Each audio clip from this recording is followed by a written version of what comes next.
इस कंटेंट पे झंग में ये एक वाहिद प्रोग्राम है जिसका एजाज़ डॉक्टर बुशरा नज़ीर साहिबा को हासिल है कि उन्होंने कम्युनिटी को और नेशन को, चूँकि हमारा channel all over the Pakistan भी देखा जाता है, उसको इस अज़वाजी ज़िंदगी के एतबार से एजुकेट किया। और इस महरूमी की वजह से बहुत से ऐसे मसाइल मैरिड लाइफ में होते हैं, कपल्स को होते हैं, जिनका बाद में ब्रेकअप हो जाता है। अगर हमारी फैमिलीज़, हमारे बड़े अपने बच्चों को इस बारे में भी एजुकेट करें और टाइमली उन्हें डॉक्टर्स के पास, गायनेकोलॉजिस्ट के पास लाएं और उनकी हदायत पर अमल करें, तो आपको फर्दर आपकी मैरिड लाइफ में इस तरह के मसाइल नहीं होंगे।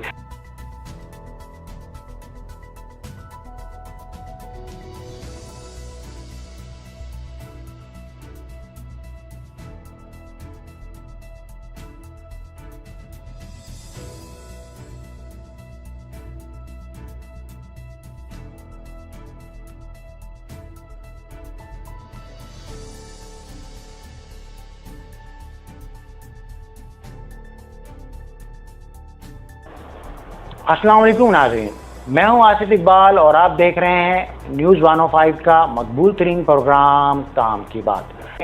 आज हम हेल्थ पर बात करेंगे। ख़वातीन की गायनी की प्रॉब्लम्स क्या हैं, इसके लिए हम रहनुमाई हासिल करेंगे जंग शहर की मारूफ गायनेकोलॉजिस्ट डॉक्टर बुशरा नज़ीर साहिबा। ये HOD हैं गायनी डिपार्टमेंट DHQ जंग के। अस्सलाम वालेकुम। वालेकुम सलाम। कि आज हम ख़वातीन के जो गायनी के मसाइल हैं उनको डिस्कस कर रहे हैं, तो उसमें हम सबसे पहले जो टीन एज ग्रुप है उस पर हम बात करेंगे, क्योंकि हमारे यहाँ ख़ास तौर पे जो चूँकि झंग एक बैकवर्ड एरिया है, तो यहाँ पे जो हमारे टीन एज ग्रुप है इसको एजुकेट नहीं किया जाता, तो उसके भी कुछ प्रॉब्लम्स हैं। उनको किस तरह घर में गाइड करना चाहिए या उनको कैसे मसाइल के वो शिकार होती हैं और उनको कैसे गाइड किया जा सकता है। बहुत शुक्रिया आपका, क्या आपने मुझे मौका दिया कि मैं आपके चैनल के थ्रू कम्युनिटी को कुछ बेसिक मैसेजेस पहुंचा सकूं। तो एक तो जो प्रॉब्लम्स जो टीन एज में हम लोगों को बहुत ज़्यादा देखने को मिल रहा है, एक मेंस्ट्रुअल डिसऑर्डर्स हैं। यानी कि बहुत सारी बच्चियां जो आती हैं हमारे पास 12, 13, 14, 16 ईयर्स तक, यानी टीन एज बिफोर 20 ईयर्स, उनको ज़्यादातर प्रॉब्लम्स होते हैं पीरियड्स के, कि उनको पीरियड्स नहीं आते, या अगर आते हैं तो 2-2, 3-3 महीने बाद, या इवन के 6 मंथ्स तक भी नहीं आते। तो जब उसमें हम लोगों ने देखा है तो उसमें मेजॉरिटी पेशेंट्स बच्चियां वो होती हैं जिनका वेट ज़्यादा हुआ होता है, यानी उनका वज़न बहुत बड़ा होता है, और that is the most common cause कि उसमें बच्चियों में आजकल जो है वो पॉलीसिस्टिक ओवरीज़ का इंसिडेंस बहुत ज़्यादा हो गया है। उसमें मेरी तमाम पेरेंट्स से ये रिक्वेस्ट है कि एक तो बच्चियों में जो ओवरवेट है उसको कंट्रोल करें, उनको जंक फूड्स ना दें, स्पेशली ये जो बर्गर, पिज़्ज़ा टाइप चीज़ें हैं, जो चीज़ कंटेनिंग जितनी चीज़ें हैं, ब्रायलर चिकन बहुत बच्चियां खाती हैं शौक से, फ्राइड चीज़ें बहुत खाती हैं, वो उनको ना दें। चिकन तो स्पेशली नहीं देना चाहिए, क्योंकि ब्रायलर जो है उसमें स्टीरॉइड्स ये लोग यूज़ करते हैं, जो कि 15 दिनों के अंदर एक चूज़ा जो है वो मुर्गी में कन्वर्ट हो जाता है। तो ये स्टीरॉइड्स जो हैं वो बच्चियों के हार्मोनल सिस्टम को बहुत ज़्यादा डिस्टर्ब कर देते हैं, जिसकी वजह से पॉलीसिस्टिक ओवरीज बहुत कॉमन है। उसकी वजह से बच्चियों को फिर पीरियड्स लेट आना शुरू हो जाते हैं, या आते हैं तो बहुत कम फ्लो में आते हैं, उसकी वजह से ओबेसिटी और यानी वेट गेन बहुत ज़्यादा होना शुरू हो जाता है। जी जी। तो एक तो ये कि बच्चियों के वेट को कंट्रोल करें, उनके जंक फूड्स को अवॉइड करें और कोल्ड ड्रिंक्स को अवॉइड करें। मैम, यही बच्चियाँ जब मैरिड लाइफ में इनका अज़वाजी ज़िंदगी का मरहला शुरू होता है, तो उससे में बहुत से मसाइल जो हैं वो पैदा होते हैं, तो इन मसाइल के शिकार जो ये जोड़े होते हैं, ये कपल हैं, इनको कैसे बाहर निकाला जा सकता है, इनके लिए आप क्या गाइडेंस देना चाहेंगे। जो यही बच्चियां जब ओवरवेट या ओबेसिटी के साथ आगे अपनी अडल्ट लाइफ में जाती हैं, तो ओबेसिटी यूजुअली परसिस्ट कर जाती है अगर वो अपनी डाइट को, वेट को कंट्रोल नहीं करेंगी। तो अक्सर ये फीमेल्स हमारे पास इनफर्टिलिटी के साथ आती हैं, यानी कि बांझपन का इनको प्रॉब्लम शुरू हो जाता है, और उसकी मेन वजह यही होती है कि उनके एग्स नहीं बनते। ओबेसिटी की वजह से पॉलीसिस्टिक ओवरीज होंगी, जिसकी वजह से एग बनेगा नहीं, या अगर बनेगा तो छोटा बनेगा, या बन के रप्चर नहीं होगा, फटेगा नहीं, या अगर फटा भी है तो छोटे साइज पे फट गया, ठीक है। तो ये अनरप्चर्ड फॉलिकल सिंड्रोम होती है या इमेच्योर रप्चर ऑफ फॉलिकल्स हो जाता है, तो उसकी वजह से फिर वो अक्सर फीमेल्स को प्रॉब्लम हो जाता है इनफर्टिलिटी का, बांझपन का। उसमें फिर उनको हमल की दवाइयाँ देनी पड़ती हैं, पहले उनका वेट रिड्यूस कराना पड़ता है, तो उनको कहते हैं कि जिम ज्वाइन करें या स्टेनस एक्सरसाइजेज करें, साथ में उनको हम लोग वज़न कम करने की और अपने हार्मोनल सिस्टम को बैलेंस करने के लिए मेडिसिन हमें देनी पड़ती हैं, और उसके साथ भी हमल की दवाई देनी पड़ती है ताकि उनके अंडे बने। लेकिन बहुत सारे पेशेंट्स ऐसे हैं जिनमें बहुत हाई डोज दे के भी रिस्पॉन्स नहीं आता। मोर ओवर जो ये हमल की दवाइयाँ ये बहुत महंगी हैं, तकरीबन 200-250-300 की एक टैबलेट आती है। इंजेक्शंस भी अब थाउजेंड्स में हैं, 2500 से लेकर 4000 की रेंज में इंजेक्शन, यानी ये जो इनफर्टिलिटी की ट्रीटमेंट है फिर वो बहुत कॉस्टली उसमें चली जाती है। उस वजह से फिर फीमेल के जो लाइफ है वो भी डिस्टर्ब होती है, बल्कि पूरी फैमिली की लाइफ डिस्टर्ब हो जाती है। बाज़ औक़ात ब्रेकअप पे एंड अप हो जाता है जब बच्चे नहीं होते हैं, और बहुत सारे मसले मसाइल शुरू हो जाते हैं। इसके अलावा यही फीमेल्स अगर प्रेग्नेंट होती हैं इन केस, तो उनमें फिर ब्लड प्रेशर के मसले मसाइल, शुगर के मसले मसाइल हमल के दौरान, और इवन के अगर बहुत ज़्यादा वेट गेन हो तो उसमें टुवर्ड्स सिजेरियन सेक्शन के चांसेस ज़्यादा हो जाते हैं, इन्फेक्टेड वूंड के, और इस तरह के प्रेगनेंसी रिलेटेड कॉम्प्लिकेशंस होना शुरू हो जाती हैं। डॉक्टर साहब, यही जो यूथ है मैरिड लाइफ से पहले इन्हें किस तरह के टेस्ट करवा लेने चाहिए? कि हमारे यहाँ, हमारे पाकिस्तान में ख़ास तौर पर इस तरह की अवेयरनेस नहीं है, और इसका कोई कॉन्सेप्ट ही नहीं है, कोई ट्रेंड नहीं है कि जिसमें हम अपने यूथ में जेंट्स को या फीमेल्स को हम एजुकेट करें कि उनके आपस में शादी से पहले उनके कुछ ऐसे टेस्ट करवा लें जिससे आने वाली पहली जो पेचीदगियाँ हैं उनसे बचा जा सके। हमारे असल में पाकिस्तान में तो बहुत ज़्यादा जिस तरीके से कॉलेज लाइफ में स्टूडेंट्स की अवेयरनेस के लिए सेक्स एजुकेशन या इस तरीके से उनके लेक्चर्स वगैरह होते हैं, हमारे मुल्क में तो उस तरह नहीं है। लेकिन यह है कि पेरेंट्स को एटलीस्ट कुछ ना कुछ नो हाउ होनी चाहिए कि बच्चों में कोई इशू तो नहीं है। जिस तरीके से अगर फ़र्ज़ करें आपका बेबी बॉय है, तो जो फादर है वो इतना फ्रेंडली हो अपने बच्चे के साथ कि वो उसको अगर कोई थोड़ा बहुत कोई मसला है तो वो ऑलरेडी वो अपने फादर से डिस्कस कर सके। इसी तरह अगर बच्चियां हैं तो बच्चियां मदर के साथ इतनी फ्रेंडली हों कि उनको थोड़ा सा भी कोई प्रॉब्लम हो तो वो डिस्कस कर सकें। दूसरे नंबर पे मदर को पता होना चाहिए कि अगर बच्ची जो है वो 13-14 ईयर्स की है तो उसको पीरियड्स आना स्टार्ट हो गए हैं या नहीं। अगर सपोज के उसको पीरियड्स आना स्टार्ट नहीं हुए तो वो गायनाकोलॉजिस्ट को ज़रूर चेक करवाएं कि आया उसके अंदर बच्चेदानी है भी या नहीं है। ठीक है, बहुत सारी हमारे पास ऐसी फीमेल्स भी आई हैं कि जिनकी शादी हो जाती है और जब वो हमारे पास एग्जामिनेशन के लिए आती हैं तो उनकी पैदाइशी बच्चेदानी एब्सेंट होती है, होती ही नहीं है।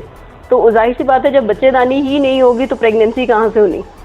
तो ये वाले मसले मसाइल अब उस टाइम पे हम जो उनके इन लॉज हैं उनको हम क्या बताएं कि इसकी कंजेनिटली एब्सेंट है, वो फिर आगे बड़े मसले मसाइल उनके लिए हो जाते हैं कि बाज़ वक़्त वो कहते हैं कि हमें तो इनके ससुराल वालों ने बताया ही नहीं था कि इसमें ये पैदाइशी नुक्स है, क्योंकि ये नुक्स जो है ये कंजेनिटल है, पैदाइशी नुक्स होता है। दूसरे नंबर पे बच्चियों के जो पीरियड्स के अगर इश्यूज हैं कि पीरियड्स उनको चढ़ के आ रहे हैं या 3-3, 4-4 महीनों में नहीं आ रहे, उसका वो टाइमली इलाज करवाएं, क्योंकि इसका ट्रीटमेंट मौजूद है, इसका इलाज मौजूद है। और इलाज में सबसे बेहतरीन इलाज जो है वो इसकी डाइट को मॉडिफाई करना और वज़न को कंट्रोल करना है। ये उसकी फर्स्ट लाइन ट्रीटमेंट में आता है पॉलीसिस्टिक ओवरीज की, कि आप उसका वज़न कंट्रोल करें और उसकी जो जंक फूड्स हैं उनको अवॉइड करें। अगर ये शुरू से ही कंट्रोल हो जाएगा तो इस लेवल तक नौबत ही नहीं आती कि इनफर्टिलिटी तक वो पेशेंट जाए। जी बिल्कुल। दूसरे नंबर पे जो बॉयज़ हैं, बच्चे हैं, उनका अगर फ़र्ज़ करें कि कोई इस तरह का इशू है इरेक्शन रिलेटेड या कुछ इस तरह के प्रॉब्लम्स हैं, तो उसमें ये होता है कि वो बेसिकली हम लोग यूरोलॉजिस्ट की तरफ रेफ़र कर देते हैं, गुर्दों के जो डॉक्टर होते हैं। और बहुत ही अगर तसल्ली करनी है तो सीमन एनालिसिस करवा के देख लें कि कोई उसमें कोई सीमन एनालिसिस में कोई बच्चे को कोई इशू तो नहीं है, क्योंकि बाज़ वक़्त अगर चाइल्डहुड में या बचपन में अगर कनपेड़े या मम्स जिसको हम कहते हैं अगर वो निकल आए तो उसके साथ यूजली अगर वही बच्चा बड़ा हो जाता है तो उसमें जरासीम कम होने के या बिल्कुल ना होने के चांसेस बढ़ जाते हैं। बिल्कुल। इससे फिर ये होता है कि वो ऑलरेडी बांझपन का शिकार होता है और औलाद नहीं हो सकती है। जी। तो फिर जो है ये ब्रेकअप होने का जो है वो चांस बढ़ जाते हैं। तो डॉक्टर साहब ये बताएं कि ये तो है आउट ऑफ फैमिली का सीन, फैमिली के अंदर जो कज़न मैरिज होती है उसमें समटाइम बहुत सी चीज़ें मैच कर रही होती हैं, तो उससे जो है वो बहुत सी जो है वो कॉम्प्लिकेशन जो हैं वो पैदा होती हैं। तो इस बारे में ज़रा आप बताइएगा। उसमें एक तो मेन है ब्लड ग्रुप का है, ब्लड ग्रुप पॉजिटिव नेगेटिव, लेकिन उसकी तो खैर ट्रीटमेंट अवेलेबल है कि RH इनकम्पैटिबिलिटी है। अगर नेगेटिव ब्लड ग्रुप की मदर है और हस्बैंड पॉजिटिव ब्लड ग्रुप का है तो उसका एंटी-डी के नाम से इंजेक्शन होता है, वो लगा के उसको हम सेव कर लेते हैं। कुछ बीमारियां होती हैं जो कंजेनिटल होती हैं, जो कि फैमिली में रन करती हैं, जिस तरह थैलासीमिया हो गया, हीमोफीलिया हो गया, सिकल सेल डिजीज और इस तरह की कई बीमारियां। तो जो कॉमन जो ब्लीडिंग डिसऑर्डर है जिसमें हीमोफीलिया और थैलासीमिया, अगर उसकी फैमिली हिस्ट्री पॉजिटिव है, लाइक कि उसकी फैमिली में ये बीमारी चल रही है, थैलासीमिया या हीमोफीलिया, तो बेहतर ये होता है कि उन दोनों का यानी एक्सपेक्टेड है, यानी जिनका है कि इनका कपल या इनकी आपस में शादी होनी है, उनकी HbA इलेक्ट्रोफोरेसिस या हीमोफीलिया की स्क्रीनिंग ज़रूर करा लें। अगर तो फ़र्ज़ करें कि दोनों कैरियर में आते हैं तो फिर बेटर ये है कि उनकी शादी ना करें, क्योंकि अगर दोनों कैरियर हैं फिर उनमें चांसेस हैं 25% के उसके किसी एक बेबी को 25% चांस है कि थैलासीमिया मेजर हो सकता है, जिसमें फिर उसको ब्लड लगवाना पड़ सकता है। अगर फ़र्ज़ करें दोनों में से एक कैरियर है और दूसरे का बिल्कुल नॉर्मल HbA इलेक्ट्रोफोरेसिस आता है, तो फिर अगर बच्चे होंगे तो या वो नॉर्मल होंगे या कैरियर स्टेट के होंगे, लेकिन वो मेजर थैलासीमिया मेजर नहीं होगा। इसी तरीके से हीमोफीलिया और जो बाकी डिसऑर्डर्स हैं, अगर वो फैमिली में रन करते हैं या कुछ डेफ एंड डम फैमिलीज़ में रन करते हैं, अगर इस तरह की कोई डिजीज़ है तो उसकी स्क्रीनिंग पहले करवा लें ताकि आगे जाके फिर मसले ना हो। मैम, डॉक्टर साहबा, आज के दौर में गायनी पर बहुत ज़्यादा रिसर्च की जा चुकी है और ग्लोबल वर्ल्ड में जो है अब बे औलाद होना या बाजपन के जो ट्रीटमेंट है वो बहुत ही आसान हो चुका है। तो आपके मुताबिक अब कितने % एक बांझ जोड़े को औलाद हो सकती है और किस तरह का ट्रीटमेंट किया जा सकता है? आजकल काफ़ी हमारे पास ट्रीटमेंट अवेलेबल है। एक तो यही है कि जो हम हमल की दवाइयाँ देते हैं, दूसरे नंबर पे IUI की सर्विसेज हैं, तीसरे नंबर पे जो टेस्ट ट्यूब बेबी IVF जिसको हम कहते हैं वो है, ICSI है। और इवन के अगर फ़र्ज़ करें कि कोई एक पेशेंट है जिसमें खुदा न खासा ओवेरियन कैंसर या इस तरह की डायग्नोज हुआ है, इवन के वो अपने एग्स फ्रीज़ करा सकती हैं, उसकी भी फैसिलिटी अवेलेबल है। इवन के हस्बैंड जो है वो अगर सपोज आउट ऑफ कंट्री जा रहा है तो वो अपने स्पर्म्स फ्रीज़ करा सकता है। ठीक है, ये टेस्ट ट्यूब और इस तरह की जो फैसिलिटीज़ की वजह से आप बहुत हद तक जो है वो इनफर्टिलिटी का जो इंसिडेंस है वो बहुत कम हो गया है।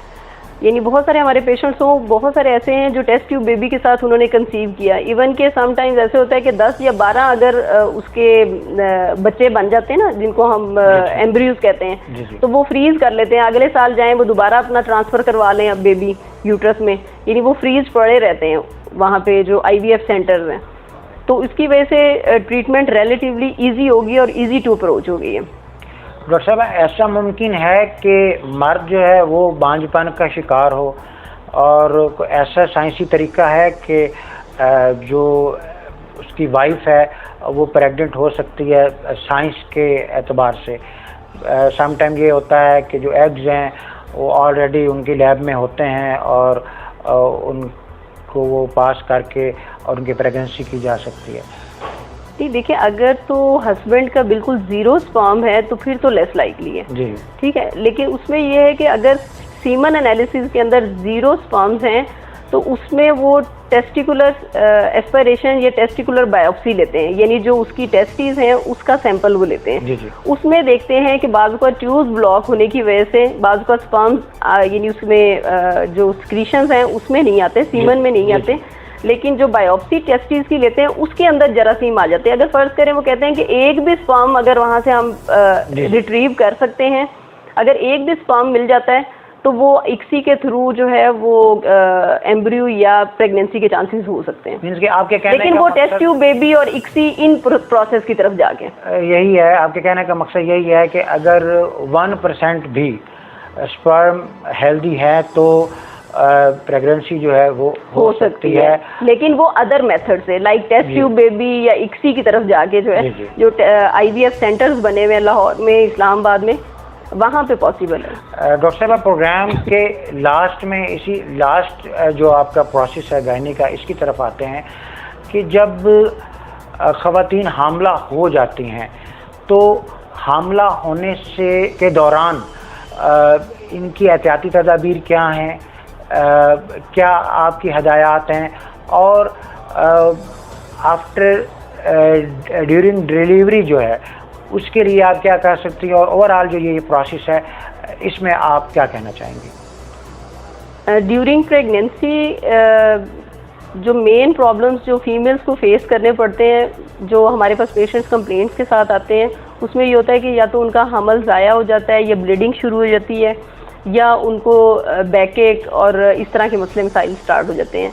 जो मेन मैसेज मेरा देने का है उसमें यह है कि एक तो पेशेंट जो बहुत ज़्यादा भारी काम है वो ना करें, और बहुत ज़्यादा जो एक्सरसाइजेज वगैरह हाई लेवल की, जिसमें यह है कि आप वो स्विमिंग कर रहे हैं या कुछ इस तरीके से जिसमें स्ट्रेनस एक्सरसाइजेज, उनको अवॉइड करें। दूसरे नंबर पे वो जंक फूड्स ना लें, यानी जो बाहर का खाना है वो मत खाएं, क्योंकि उसके साथ गैस्ट्रो वगैरह या पेट ख़राब और डायरिया की वजह से फिर पेशेंट को पानी की कमी और इस तरह के मसले मसाइल हो सकते हैं। तीसरे नंबर पे जो चीज़ उनका फर्स्ट ट्राइमेस्टर के अंदर यूजली पेशेंट को वॉमिटिंग बहुत होती है, जिसकी वजह से पेशेंट खा पी नहीं सकता, तो उसमें ज़रूरी नहीं है कि वो खाना खाएं।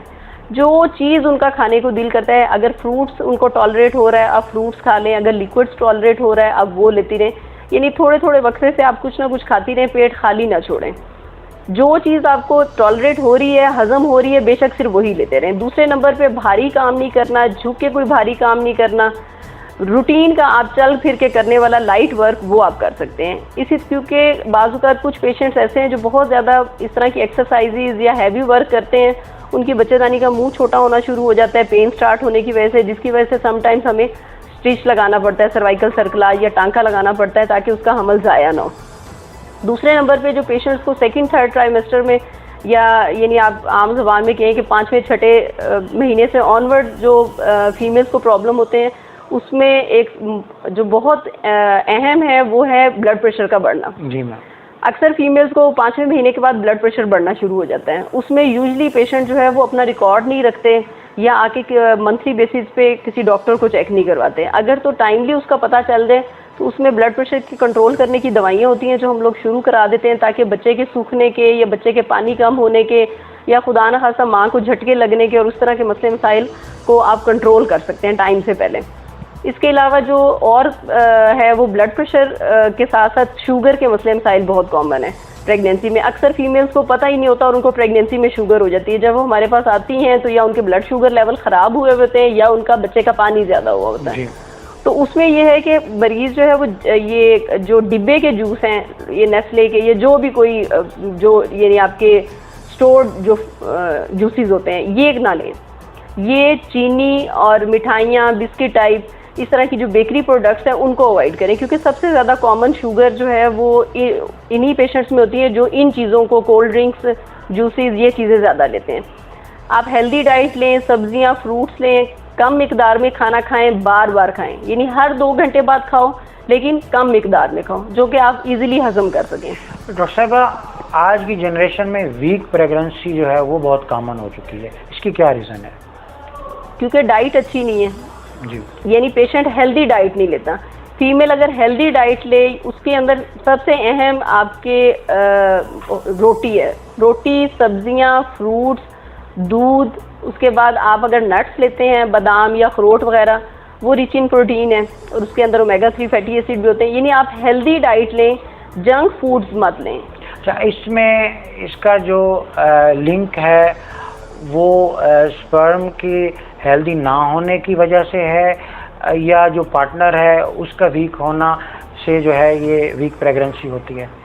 जो IUGR है ना, जिसको आप कहते हैं कि बच्चा कमज़ोर हो गया, ये IUGR, उसमें अगर फ़र्ज़ करें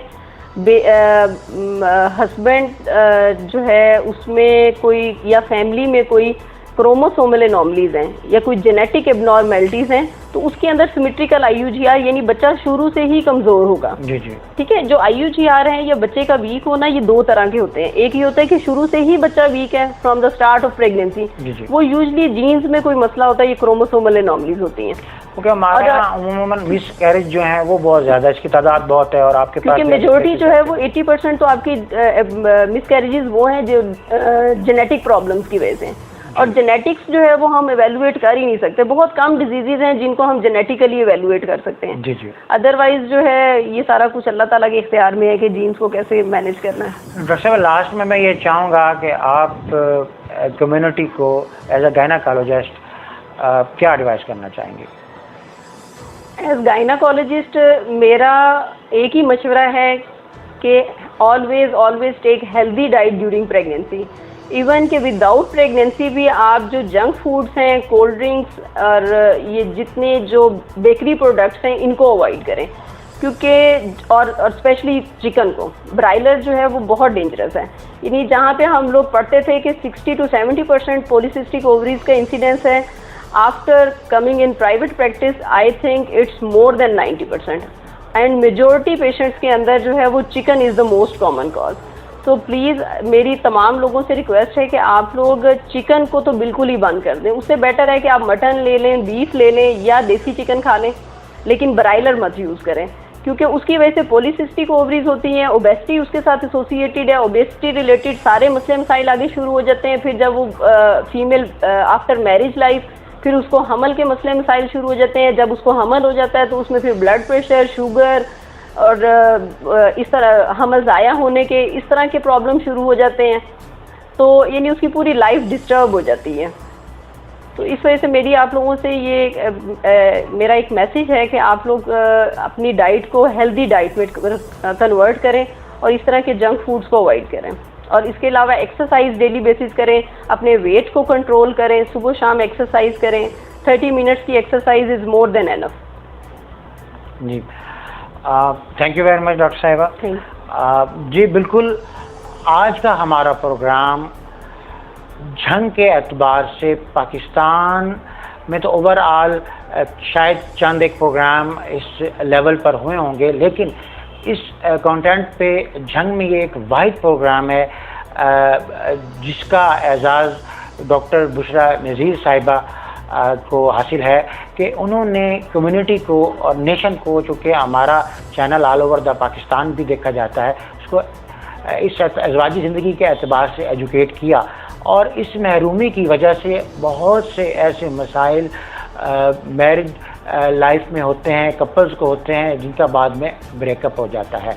अगर हमारी फैमिलीज़, हमारे बड़े अपने बच्चों को इस बारे में भी एजुकेट करें और टाइमली उन्हें डॉक्टर्स के पास, गायनेकोलॉजिस्ट के पास लाएं और उनकी हदायत पर अमल करें, तो आपको फर्दर आपकी मैरिड लाइफ में इस तरह के मसाइल नहीं होंगे। इन्हीं अल्फाज के साथ अपने मेज़बान आसिफ इकबाल को इजाज़त दीजिए। अल्लाह ने के बाद।